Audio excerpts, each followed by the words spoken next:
का किस कंडीशन में हुआ था, किस तरह मैं परेशान थी, आपको सब बताने वाली हूँ इस ब्लॉग में मैं कि किस परेशानी से उस टाइम में जूझ रही थी, किस मुसीबत से। फैमिली को वेरी वेरी गुड मॉर्निंग। और आज बहुत ज़्यादा खुश हूँ और आप सबको पता ही है, नहीं पता होगा तो आप सभी को बताने के लिए मैंने ये ब्लॉग बनाया है। तो आज मेरी बड़ी वाली बेटी का जन्मदिन है, तो सभी लोग बोलिए विश करिए मेरी बेटी को।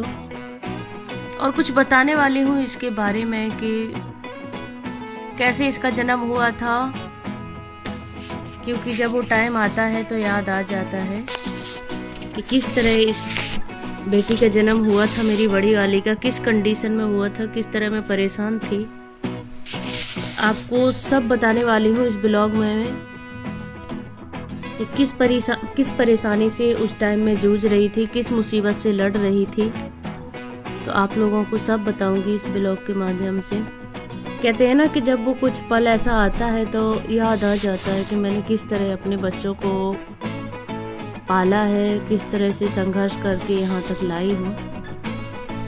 तो वो आज आपको सब बताने वाली हूँ। और मेरा सुबह सुबह ही मन कर रहा था, जैसे ही उठ के मतलब लेटे लेटे भी मैं सोच रही थी, तो मैंने कहा चलो एक ब्लॉग बनाती हूँ। और आप सब मेरी यूट्यूब फैमिली है और आप सबसे शेयर नहीं करूँगी तो किससे शेयर करूँगी।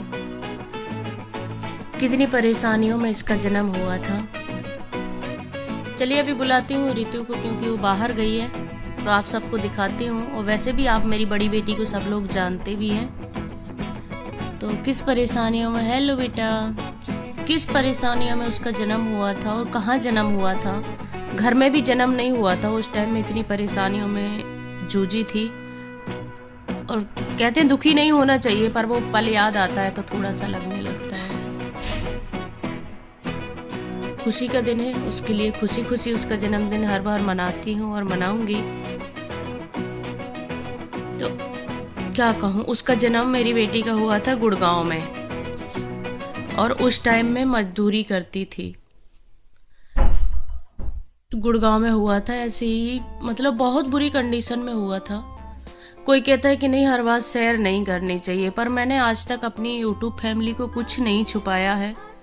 और मेरा यही मन कर रहा, अब तक मैंने आप सबको नहीं ये बताया है, इतने जन्मदिन निकल गए उसके बर्थडे पर नहीं बताया है, पर इस बार मेरा मन कर रहा था कि हाँ मुझे आप सबको बताना है ये सब। तो मैंने आज आपको सच बता ही दिया है। तो मैं ये रिवाड़ी शिवाड़ी गांव है ना, वहाँ पर मैं मजदूरी करती थी। वहाँ पर मेरी रितु बेटी का जन्मदिन हुआ था। और इस टाइम मेरे मतलब दर्द चालू हो गया था। इस टाइम सारे दिन कोई साथ देने वाला नहीं, मतलब क्या कहूँ, ज़्यादा कुछ नहीं कहूँगी। तो ऐसे खेतों में ही रहते थे हम लोग। तो फिर जब सारे दिन ऐसे ही हो गया, फिर वहाँ से मैं, वहाँ कोई सा शहर है पास में, तो फिर वहाँ पर गई थी। तो सरकारी हॉस्पिटल में मेरी रितु बेटी हुई थी शाम के 7 बजे। और सारी परेशानी नहीं बताऊंगी, आप सबको बताऊंगी, पर धीरे धीरे सब बता दूंगी किस परिस्थिति में इस बेटी का मेरी जन्मदिन हुआ था। और मेरे बेटा का, छोटी वाली बेटी का, इनका घर पे ही हुआ था। खाली इस बड़ी वाली बेटी का मेरी इस कंडीशन में जन्मदिन हुआ था। और सच बताऊं तो मैंने सुकून का पल अब तो चलो पहले से खैर ठीक हूँ, देखा ही नहीं है। इतनी सी उम्र है, परेशानियों से ही लड़ती आई हूँ शुरू से। पर मैं इतना सोचती हूँ कि जिस तरह मेरा टाइम बीत गया ना, मेरे बच्चे ना ऐसे रहे, हमेशा बच्चे खुश रहे। तो चलिए सभी यूट्यूब फैमिली को राधे राधे। और शाम की लाइव में जुड़िएगा, बड़ी वाली बेटी का केक कटेगा, सभी लोग बर्थडे में शामिल होइएगा।